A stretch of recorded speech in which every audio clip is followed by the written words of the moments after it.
大家好，我是卫生福利部草屯疗养院家医科主任杨进洲医师。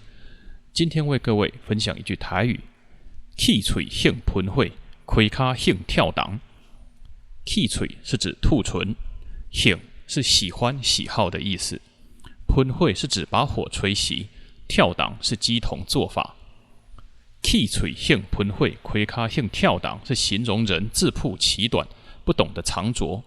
这就好像 A 到性喷吹，大字性恭维，车眉性跋杯，未先加先，未扑加扑，就好像翘龟爬车恁假那个拍看，这些俗语意思都是相近的。以上就是我今天的分享，谢谢大家。